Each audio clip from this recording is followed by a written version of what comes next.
Too Fast, Too Furious was indeed too fast and just a tad too furious. The whole time I was watching this movie, my brain was screaming, where is Vin Diesel? While the first movie in this massive franchise was chill and relaxing, Too Fast is more playful and fun.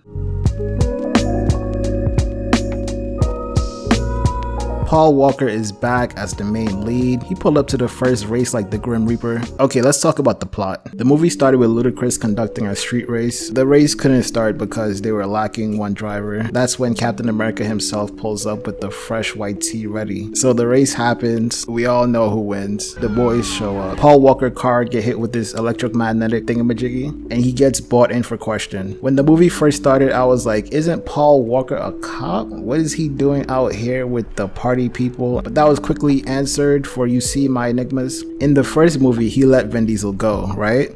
At the end, and that got him kicked off the force. So he moved from LA to Miami and started chilling with the street racers.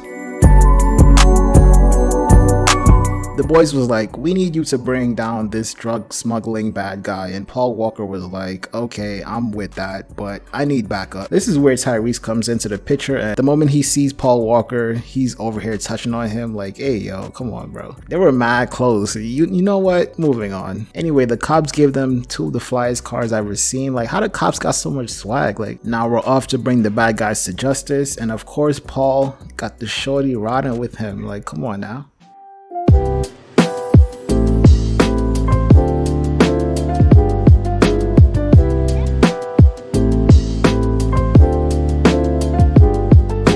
The villain in this movie was your standard evildoer. He sends Tyrese and Paul and a bunch of other dudes on an assignment to pick up a package at a boat warehouse to, you know, test their G. So we're speeding on the highway, driving really fast. Paul get there first, like a main character should, and the cops pull up. This scene made no sense because the villain of the movie girlfriend is an undercover cop who is aware of everything that is going on, so why couldn't she fill the cops in so they don't have the misconception that Paul and Tyrese is running? Man, you know what? I'm not gonna think too deeply about this film. Let's just keep going. We get the package, we come back to the estate. Evil Man thanks the gang for picking up his evil cigar and gives them their main assignment. Tyrese was like, yo Paul, stop looking at that man girl. And Paul was like, man, it ain't even like that bro. A whole lot of miscommunications ensues. Watch the movie and you'll see. And Mr. Evil invites the gang to the evil club. Okay, I'll stop. We get to the club, everybody's chilling, baddies doing their thing, fellas doing their thing, and this nerd in the section like, why you talking to my girl? Let me show you how evil I am. We get to the back of the club where he has a rat eating out.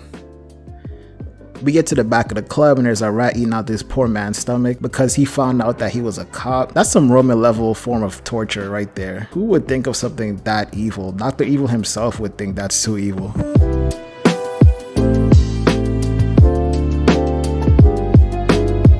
So after the rat scene, the stakes got much higher because the bad guy plans on killing Paul Walker after he finishes the job. The job was to escort a large sum of money to a jet where he could fly off happily ever after and live the good life. It's crazy, but as fast-paced, over-the-top, and overall chaotic this movie is, the sunset moment was nice. Having the two characters talk through their differences was cool, and it makes you more connected to them for the battle that's about to take place. Anyway, sappy stuff aside, we pull up to the trailer park. Why was it in a trailer park? I have no idea. We get the money, but the cops is on their tail, chasing them all around Miami. A whole lot of fast driving, close face shots, and close moments aside, evil guy henchman was like, we're not going to the jet, we're going somewhere else, pull up. So Paul and evil guy henchman pull up to the yacht, and this is where the bad guy did the most evil thing you could think of. This man held a shotgun to his girl head. Nah, I've never seen something so menacing in my life. A shotgun to the head? He had to go after that. Tyrese pulls up to help his bro. They drive the car into the boat. Paul light evil man up, but I'm happy he didn't kill him. This may sound weird, but I like that these movies haven't crossed that line yet. Anyway, they stole some of the money and everybody is happy. Yay.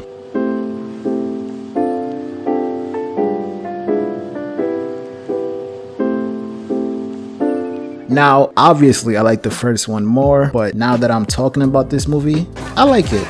Very simple, very laid back. But what was it trying to say? I believe it shows how the man with the most money was robotic in nature. It's a movie about the power of friendship, and it does not matter what happens in the past. You can always reconcile that relationship if you can take the time to just understand where the mishap happened. Another chill movie, my enigmas. Shout out to the production team of Too Fast. I can tell you guys we're having a good time making this one. Now we move on to Tokyo Drift. See you guys in Tokyo later.